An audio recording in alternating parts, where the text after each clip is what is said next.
পোলাওর জন্য চালটা মেপে নিচ্ছি।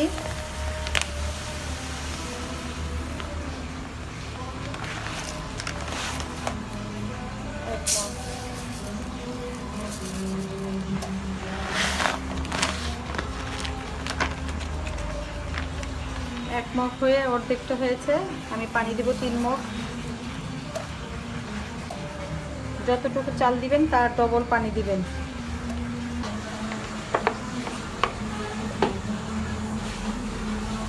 আমি এখন পোলাওটা রান্না করব, এর জন্য 1 কেজি চালের জন্য 8 পা তেল দিয়ে দিলাম।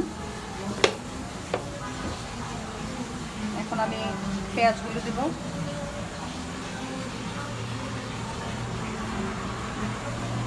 তেজপাতা,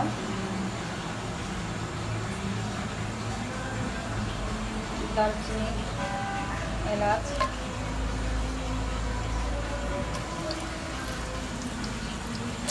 পেঁয়াজটা দিয়ে দিব অল্প করে।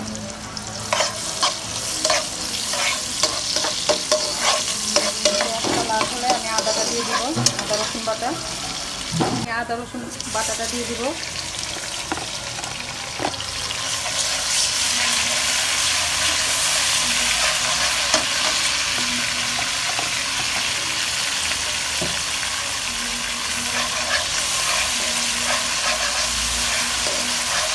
এর মধ্যে দিয়ে দিব পানিটা।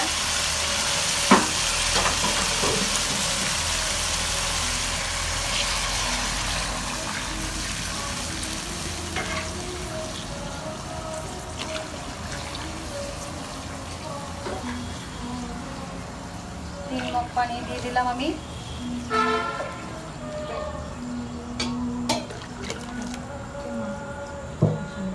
ভরে ভরে 3 মগ দিতে হবে। লবণটা দিয়ে দিব। লবণটা আমি আন্দাজ করে দিয়ে দিলাম।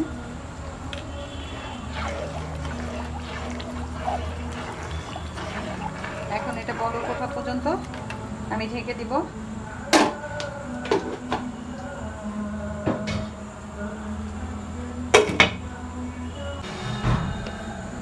এই পানিতে একটু টক দই দিয়ে দিবেন, তাহলে পোলাওটা ঝরঝরে হবে, আরও সুন্দর হবে। টক দইটা দিলে আমি দিয়ে দিলাম। বলক ওঠা পর্যন্ত অপেক্ষা করি, তারপর চালটা ছেড়ে দিব। আমার পানিটা বলক উঠে গেছে।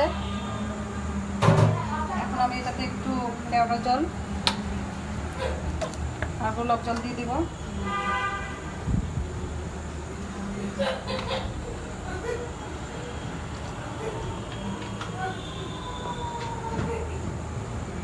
তারপর আমি চালটা ছেড়ে দিব। চালটাকে আমি ধুয়ে রেখেছিলাম।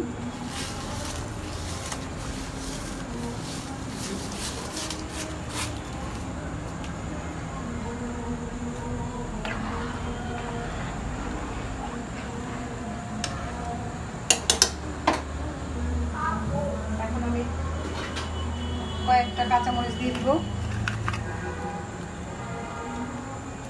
বাস ঢেকে দিব।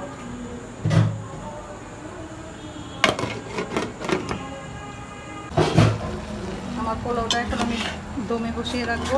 চুলার আঁচটা কমিয়ে দিব। দেখেন কেমন হয়েছে। এরকম অবস্থায় আমি চুলার আঁচটা কমিয়ে দিব।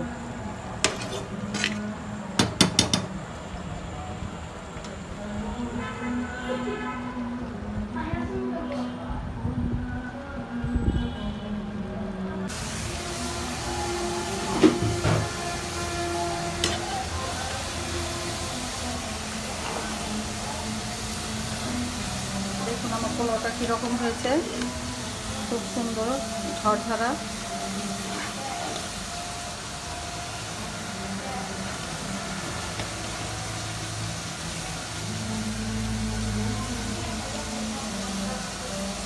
এখন আমি এটাতে একটু রং দিয়ে দিব, হালকা কালার করার জন্য। কালারটা আমি এইভাবে দিব।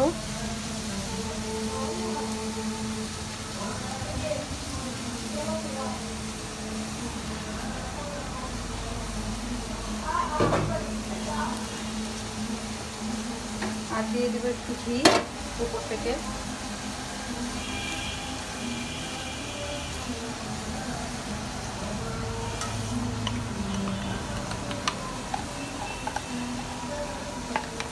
বাস হয়ে গেছে, একটু পরে আমি নামিয়ে নেব।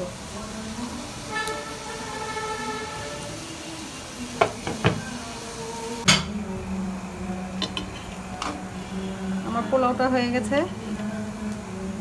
এখন আমি নামিয়ে চুলাটা বন্ধ করে ফেলবো।